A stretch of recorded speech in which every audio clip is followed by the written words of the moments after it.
বাক্সা বাটে সব বিক্রি করে দিছে। দেখেন কেমন ভক্ত। আমরা কি ওই ভক্ত হতে পারি? মুর্শিদের জন্য, গুরুর জন্য, কৃষ্ণের জন্য ফুলের ঘর বানাবে, ওই ফুল কেনার জন্য তার স্ত্রীর গয়না, তার নগদ টাকা, কড়ি, বাড়ি, ঘর, বসত বাড়ি সুদ্ধা বিক্রি করে দিছে।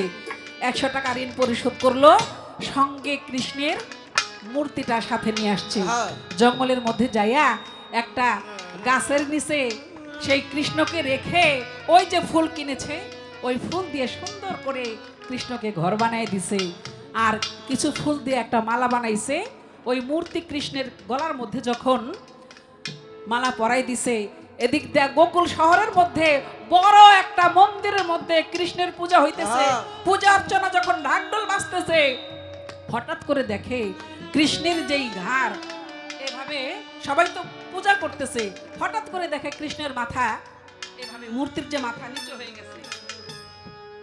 তো যে আরতি করতেছে সে কাছে গিয়ে দেখে কৃষ্ণের চোখ দিয়ে পানি পড়তেছে, মূর্তির চোখ দিয়ে পানি পড়তেছে, গলা নিচে নেমে গেছে।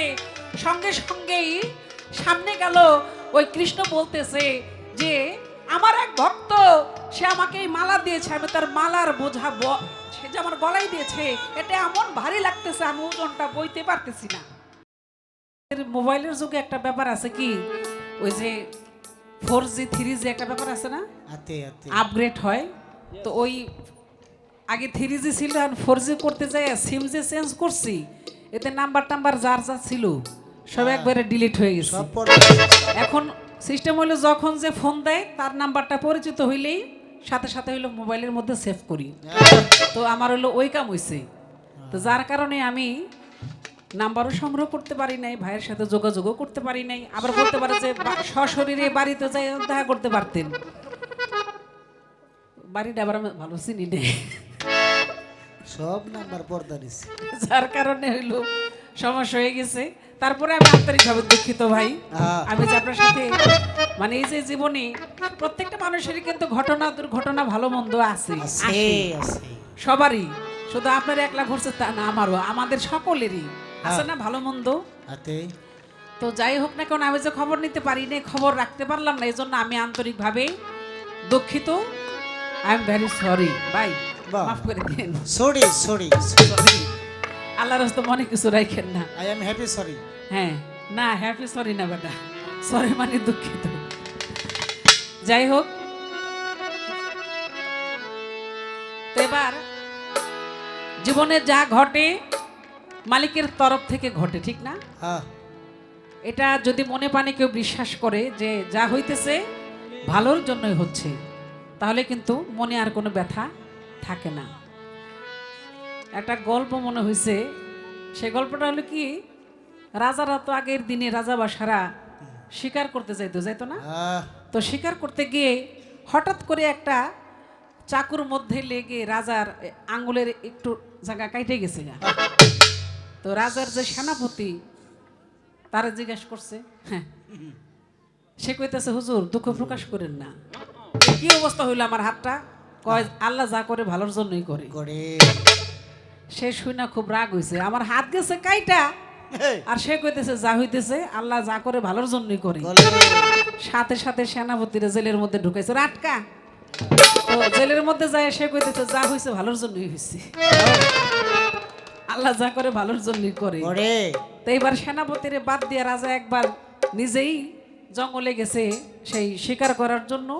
তো যাইতে যাইতে শিকার খুঁজা পায় না, অনেক গভীরে চলে গেছে। যাওয়ার পরে দেখে যে ওখানে জঙ্গলিরা, ওই যে অন্যরকম এরকম একটা অবস্থা না, ওরা তো ধরছে থাপা দিয়া। তো ধইরা ওদের নিয়ম হইল প্রত্যেক বৎসরে ওদের দেবতার সামনে একজন করে মানুষ বলি দেয়।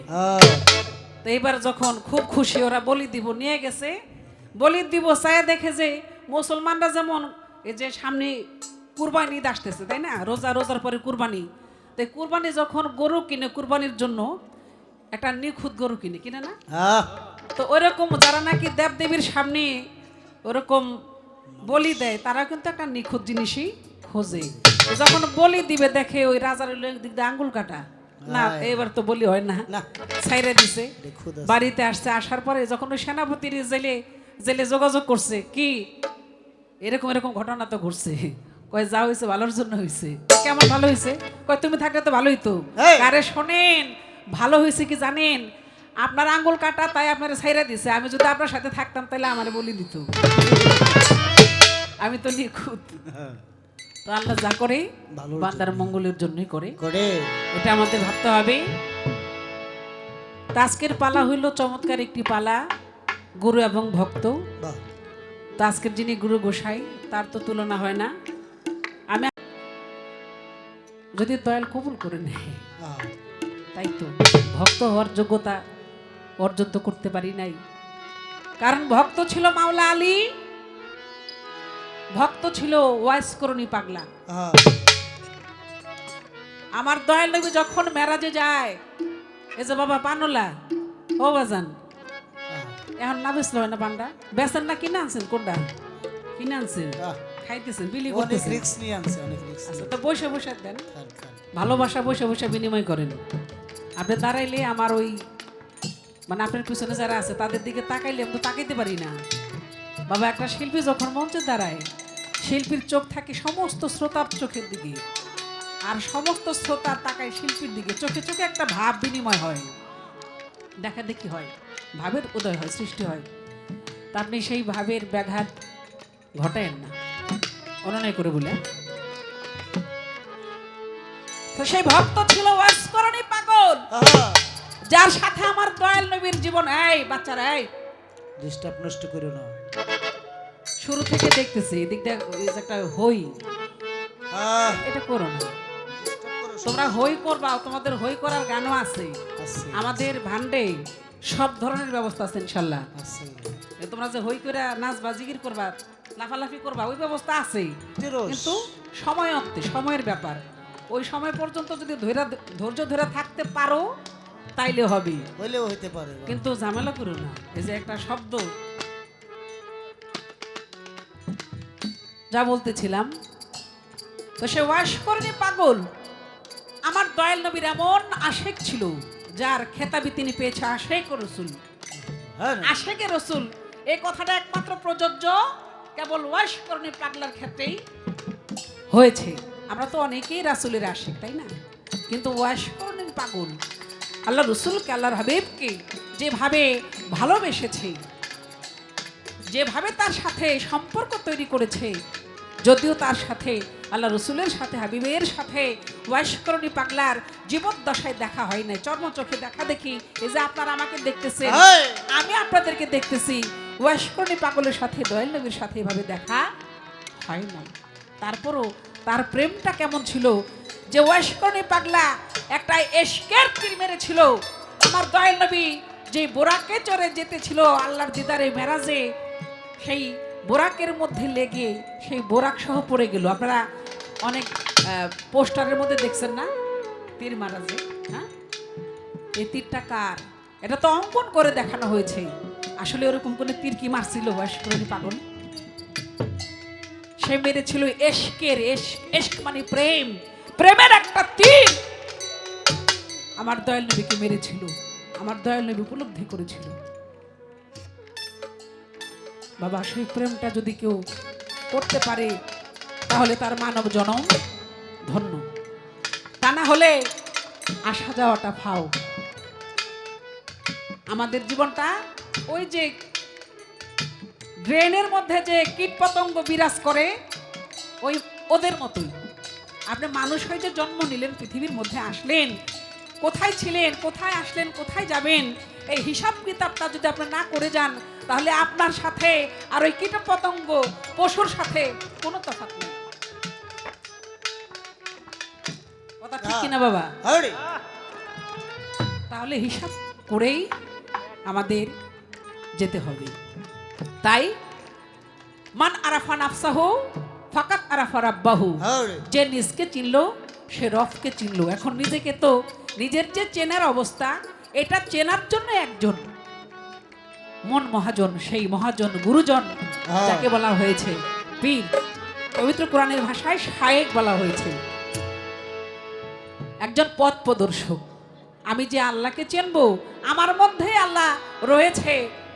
সাধক রজ্জবালি দাওনের একটি গানের কথা আছে এরকম,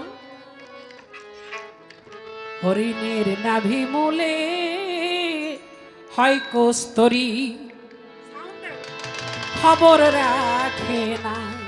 হরিণের নাভি মূলে হয় কস্তরী, খবর রাখে না।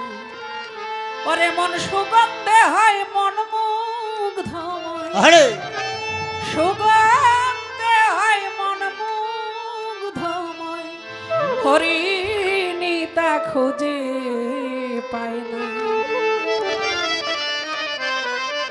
খবর রাখে না হরিণের নাভি মূলে হয় কস্তরী,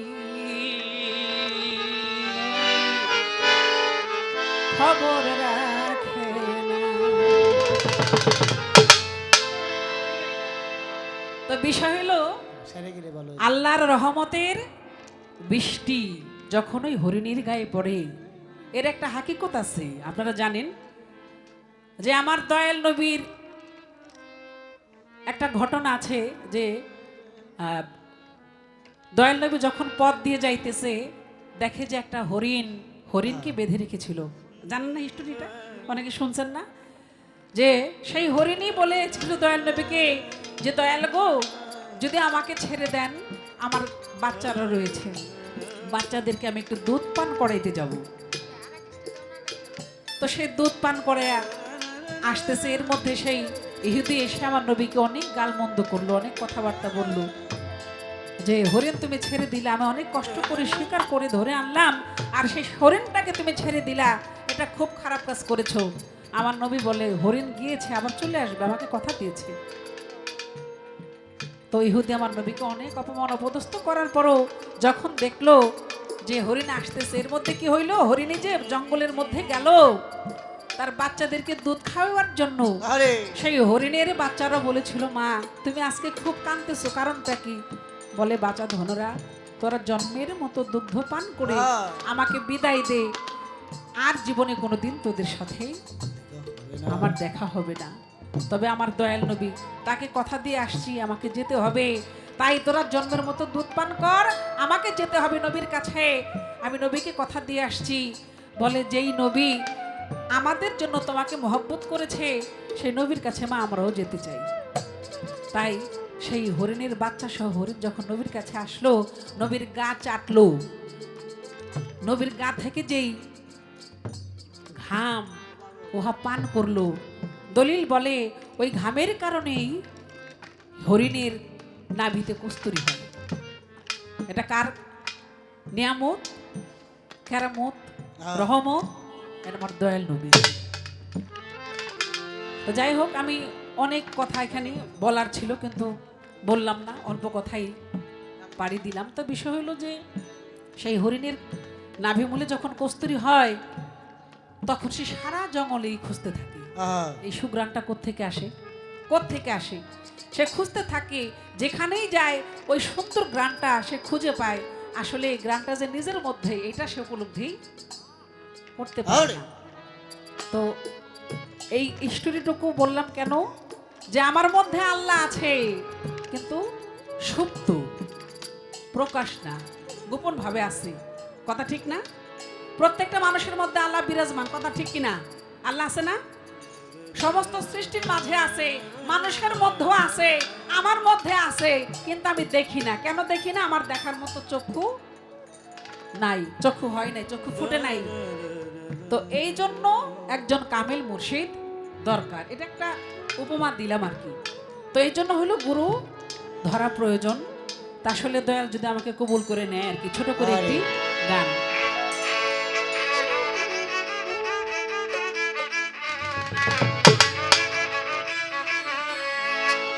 দেখেন, গুরু শিষ্য পালা হলে কিন্তু অনেক প্রশ্ন থাকে, ভক্তের কোনো প্রশ্ন থাকে না, কিন্তু ভক্তের মুর্শিদকে ছাড়া আর কোনো চাওয়া পাওয়া নেই।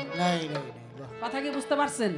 পালা চমৎকার, গুরু এবং ভক্ত, ভক্তের কোনো মুর্শিদকে ছাড়া আর কোনো চাওয়া পাওয়া নাই। শিষ্য হইলে এই কথা সেই কথা নানা রকমের কথাবার্তা জিজ্ঞাসা করে। তো আজকে যেহেতু পালার মঞ্চে দাঁড়াইছি, তাই না? রাত্র কটা বাজে? 12টার কাছাকাছি হয়েছে হয়তো বা, তাই না? তাই না? তো এই জন্য তো আমাদের দু একটি কথা আলোচনা করতে হবে। যদিও ভক্তের পালায় আমাকে দেওয়া হয়েছে। ভক্তের আবেদন ছাড়া, ভক্তের ভক্তি ছাড়া, গুরুকে ছাড়া আর কিছু চাওয়ার থাকে না। তো তারপরও যেহেতু পালা দেওয়া হয়েছে, পালার থেকে দু একটি কথাবার্তা বলতে হবে। এখানেও আমি একটি রশিদ গীতি গান গাবো, দু এক কথা কেন থাকবে জিজ্ঞাসা। ধন্যবাদ। দয়াল গতি নহেন কাঙ্গালয় আমি,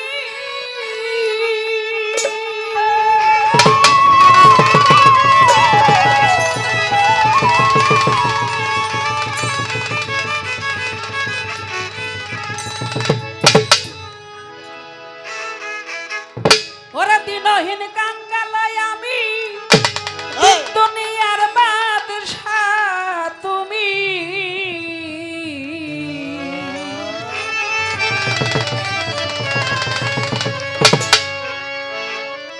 দাসী জেনে নিও কবুল করে তোমার দরবারে, দাসী জেনে নিও কবুল করে আমায়, দাসী জেনে নিও কবুল করে তোমার দরবারে, দাসী জেনে নিও কবুল করে।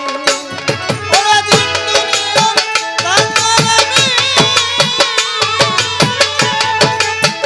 ও দয়াল দিনহীন কাঙ্গাল আমি, দিন দুনিয়ার বাদশা রে তুমি, দাসী বলে কবুল করো মোরে আসলাম দরবারে, দাসী বলে কবুল করো মোরে দয়াল, দাসী বলে কবুল করো মোরে আসলাম দরবারে, দাসী বলে কবুল করো মোরে। দয়াল বেদবি করিও মার্জন, দুই চার কথা করবো এখন, দুই চার কথা বলবো এখন, না বলিলে যাইব কার বাধারে। আমার দয়াল রে না বলিলে যাইব কার বাধারে, আমার হেলালে যায় না বলিলে যাইব কার বাধারে। দয়াল বেদবি করিও মার্জন, দুই চার কথা বলবো এখন, না বলিলে যাইব কার বাধারে। আমার দয়াল রে না বলিলে যাইব কার বাধারে, আমার দয়াল রে না বলিলে যাইব কার বাধারে। আরে আরশ আজিমের উপর দয়াল রে, আরশ আজিমের উপরে নিজে আল্লাহ পরোয়ারে, আর সাজিমের পরে নিজে আল্লাহ বলবারে, আরশ আজিমের পরে নিজে আল্লাহ পরোয়ারে, কলমকে লিখতে হুকুম করে দয়াল, কলমকে লিখতে হুকুম করে তোমার দরবারে, দাসী জেনে নিও কবুল করে, দাসী জেনে নিও কবুল করে আসলাম দরবারে, দাসী জেনে নিও কবুল করে। আমি দাসী বলে নিও কবুল করে আসলাম দরবারে, দাসী বলে নিও কবুল করে দয়াল, দাসী বলে নিও কবুল করে আসলাম দরবারে, দাসী বলে নিও কবুল করে। কলম লেখা করলো শুরু, হাইরে বলো আমার দয়াল গুরু, কোন হরফটা প্রথম শুরু করে। আমার দয়াল রে কোন হরফটা প্রথম শুরু করে, আমার মাওলা কোন হরফটা প্রথম শুরু করে। কলম লেখা করলো শুরু, হাইরে বলো আমার দয়াল গুরু, কোন হরফটা প্রথম শুরু করে। আমার দয়াল রে কোন হরফটা প্রথম শুরু করে, আমার মাওলা জি কোন হরফটা প্রথম শুরু করে। আরে কোন কালাম লিখতে যাইয়া দয়াল গো, কোন কালাম লিখতে যাইয়া কলমের মাথা যায় ফাটিয়া, কোন কলম লিখতে যায় কলমের মাথা ফাটিয়া, কোন কালাম লিখতে যাইয়া কলমের মাথা যায় ফাটিয়া, দয়া করে বুঝাইবা আমারে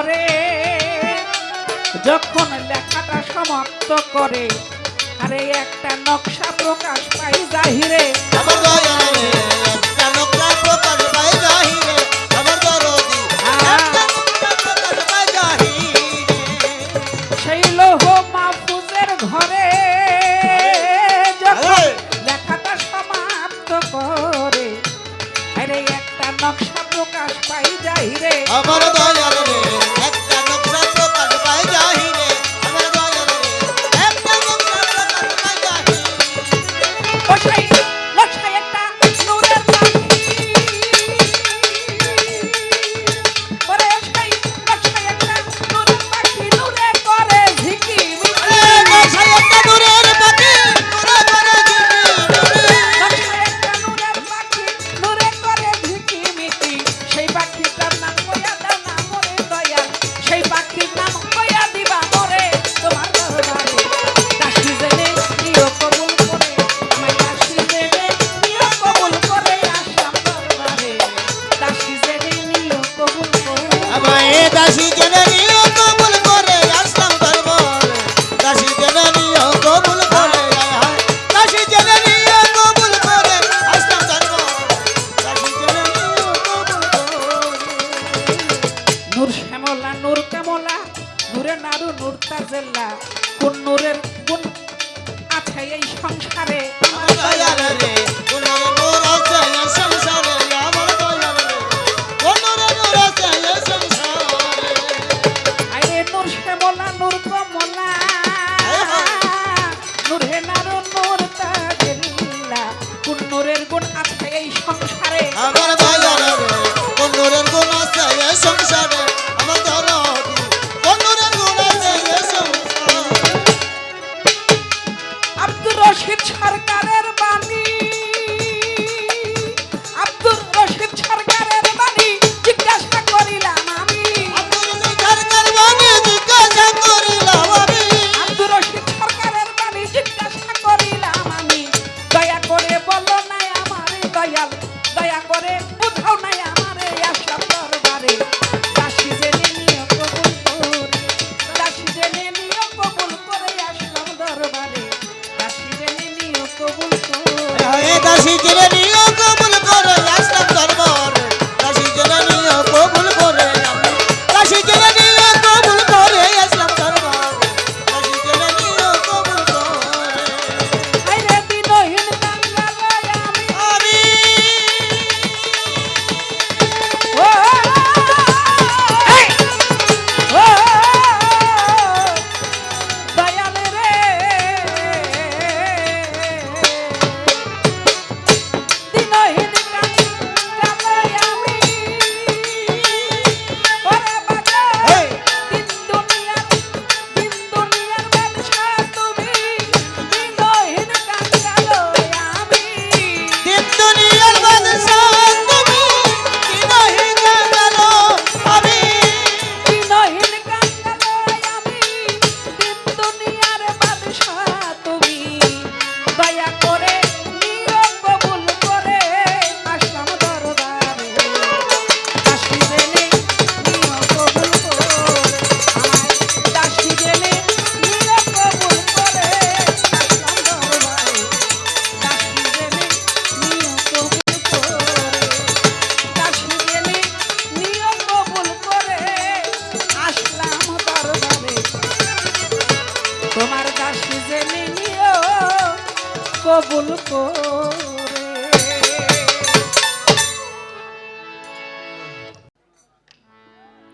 কিছু কথা রয়েছে কারণ বাবা দুইটার কথা না বললে পালাগানের যে ধারাবাহিকতা না এটা ঠিক থাকে না জোশ থাকে না তো এই জন্য বলতে হবে আমার গুরু গোসাই যেখানে আছে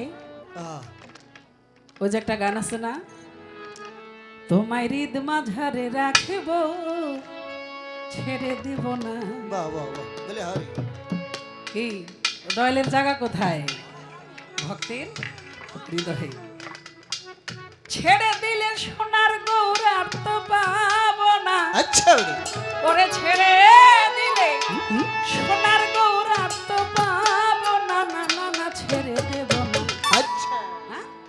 তোমায় হৃদ মাঝারে রাখব ছেড়ে দেব না।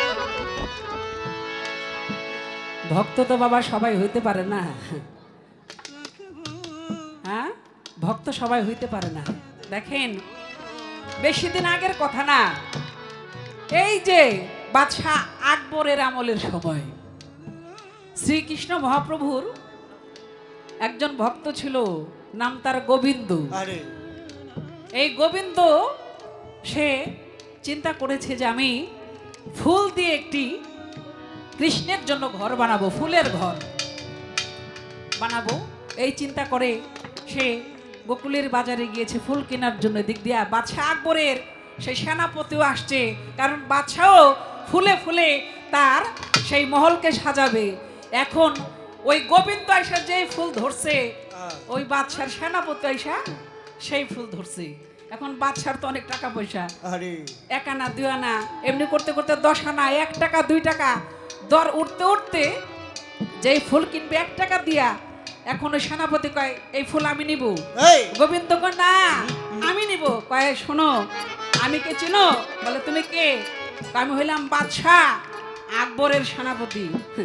ওই গোবিন্দ মুস্কি হেসে বলে শোনো তুমি হইল ছোট্ট একটা বাদশার সেনাপতি, হ্যাঁ, আর আমার যে বাদশাহ সে হইল সারা বিশ্বের বাদশাহ, হ্যাঁ, সে হইল শ্রীকৃষ্ণ মহাপ্রভু। তো এখন বলতে বলতে এক পর্যায়ে বলে ঠিক আছে তুমি যখন তোমার বাদশার জন্য ফুল নিবে তা দাম বাড়াও। তো আকবরের সেনাপতি কয় 1 টাকা, সে কয় 2 টাকা, সে কয় 3 টাকা, এমনি করতে করতে দাম বাড়তে বাড়তে 100 টাকায় নিয়ে পৌঁছেছে। এখন বাদশার যে সেনাপতি সে কয় 100 টাকা দিয়ে ফুল নিলে আমার চাকরি থাকবো না, দৌড় আরে দিছে। হ্যাঁ, আর সে গোবিন্দ চিন্তা করছে দাম তো করলাম 100 টাকা।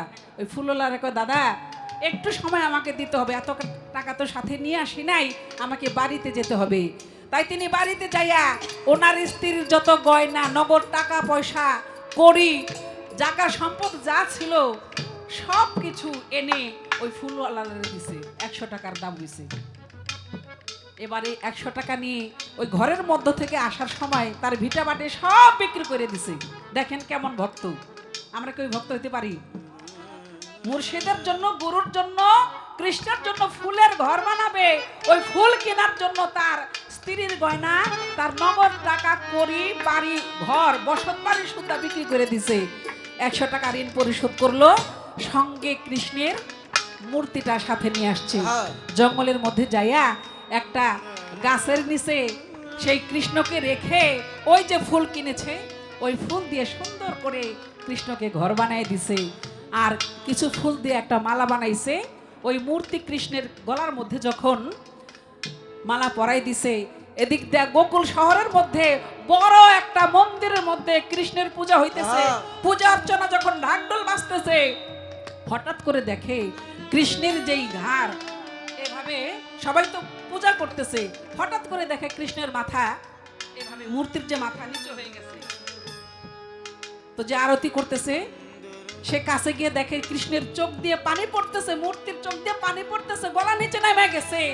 সঙ্গে সঙ্গেই সামনে গেল ওই কৃষ্ণ বলতেছে যে আমার এক ভক্ত, সে আমাকে এই মালা দিয়েছে, আমি তার মালার বোঝা সে যে আমার গলায় দিয়েছে, এটা এমন ভারী লাগতেছে আমি ওজনটা বইতে পারতেছি না। এই মালার যে ওজন আমি বইতে পারতেছি না, নিতে পারতেছি না। কোথায়? তখন হিস্টোরিটা বললো সংক্ষেপে, বলার পরে সঙ্গে সঙ্গে সেই ভক্তকে খবর দিয়ে আনলো। আনার পরে ওই যে মালাটা, ওই মালাটা যখন ওই ভক্তের মালায়, গোবিন্দের মালায়, ভক্তের গলায় যখন দিল মালাটা, সঙ্গে সঙ্গে কৃষ্ণের মূর্তি আবার ঠিক হয়ে গেল, সমান হয়ে গেল। আরে তাহলে বাবা মুর্শিদের জন্য ঘর বাড়ি বিটা সম্পত্তি অর্থ এগুলা কোন কোন ভক্তে, কবে কোন ভক্ত এরকম করছে? আরে হ্যাঁ, এরকম খুবই বিরল, অল্প স্বল্প ঘটনা দেখা যায় যে মুর্শিদের জন্য, গুরুর জন্য, পীরের জন্য ভক্ত কুরবানি দেয়, তাই না? তো এরকম ভক্ত আমরা হতে পেরেছি কিনা, তাই না? তো যাই হোক, আমার দয়ালের কাছে ছোট্ট করে একটা মৌখিক প্রশ্ন থাকবে। বলে আমাদের ধর্ম অনুসারে বলে, আপনার যেভাবে ভাল লাগে, গুরু জন্মিবার 1000 বছর, সেখানে 1000ও 10,000ও বলা হয়েছে, এখানে মত আছে। আপনি বলবেন কোন ভক্ত আগমন করেছিল গুরু জন্মিবার 10,000 বছর আগে। এই ছোট করে আরেকটি জিজ্ঞাসা প্রশ্ন করলে বেয়াদবি হয়, জানার আকাঙ্ক্ষা। এই ছোট করে একটি কথা রয়ে গেল। এবার সাজিদ ছোট লালন ফুকে চরণ ধুলি মোর লাগিবে হরে আমি বসে আছি আশার সিন্ধু কুলিতে সদা। ওরে আমি বসে আছি আশার সিন্ধু কুলিতে সদা। কবে সাধুর চরণ ধুলি মোর লাগবে আইরে কবে সাধুর চরণ ধুলি মোর লাগবে দয়াল রে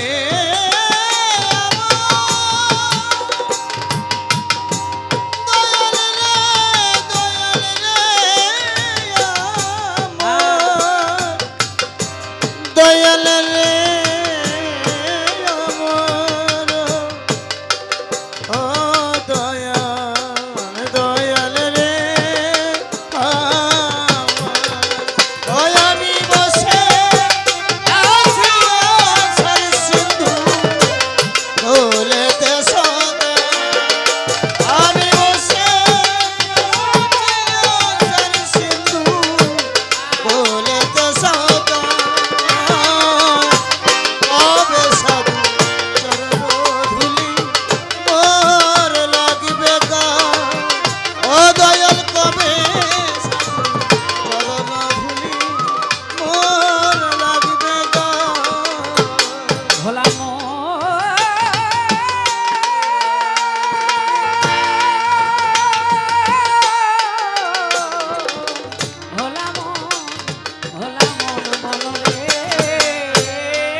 চাতক যেমন ওই মেঘের জল বিনে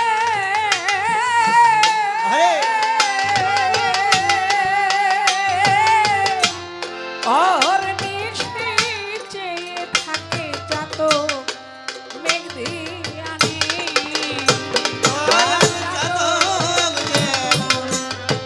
মেঘের জল বিনে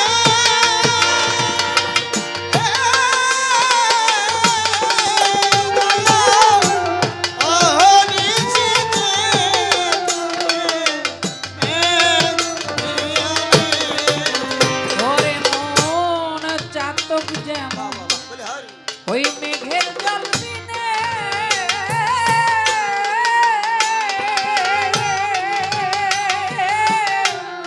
অহর নিশি চেয়ে থাকে চাতক মেঘ দিয়ানি।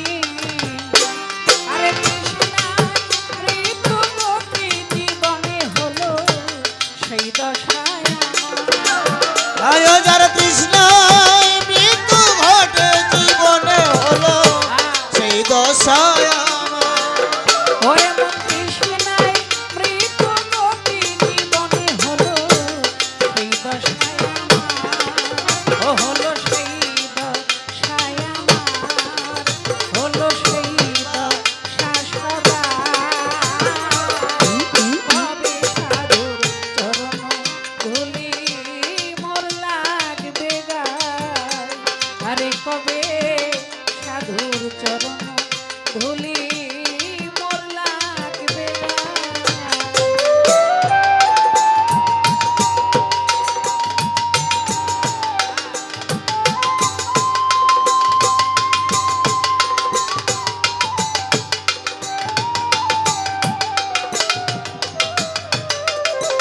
এ কবে সাধু চরণ ধুলি মোর লাগবে গা ও দয়াল কবে সাধু চরণ ধুলি মোর লাগবে গা দয়াল গো ভজন সাধন আমাতে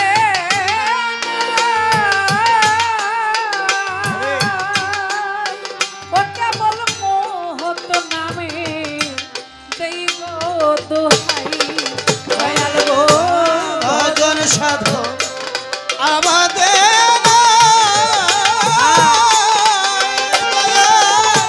কেবল আমি মোহন নামের এই গোদান। শুধু পাগল ভজন সাধন আমাদের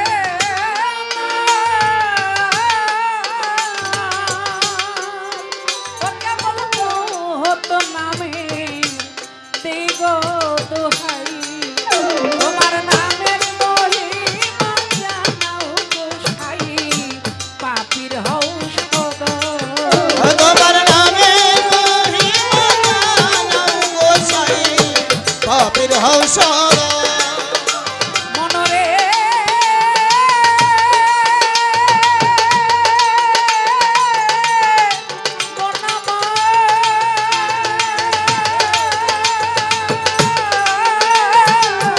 মনরে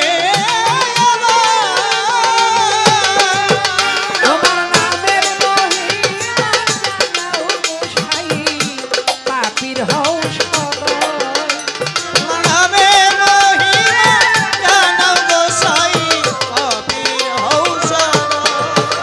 তোমার নামের মহিমা জানাও গোসাই পাপীর হও সদয় এই পাপীর হও সদয় এই শেফালির হও সদয় হবে সাধুর চরণ ধুলি মোর লাগবে গায় আরে কবে সাধুর চরণ ধুলি মোর লাগবে গায় হয় আমি বসে আছি আচল সিন্ধু ফুলেতে সদাই। হয় আমি বসে আছি আচল সিন্ধু ফুলেতে সদাই। কবে সাধু চরণ ধুলি মোর লাগবে গায়। দয়াল কবে সাধু চরণ ধুলি মোর লাগবে গায়। দয়াল রে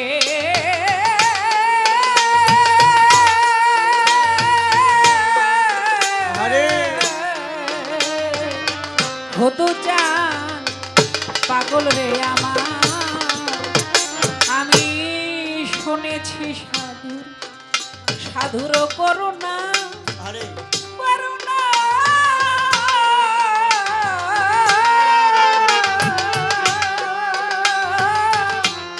সাধুর চরণ পরশিলে লোহা হয় রে সোনা আমি শুনে শুনে শুনেছি সাই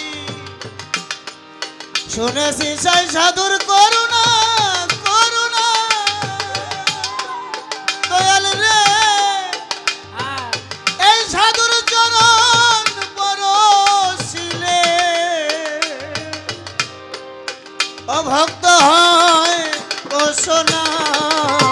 দয়াল শুনেছি আমার ভান্ডারির করুণা দয়াল চরণ পরশিলে লোহা হয় রে সোনা বুঝিয়ে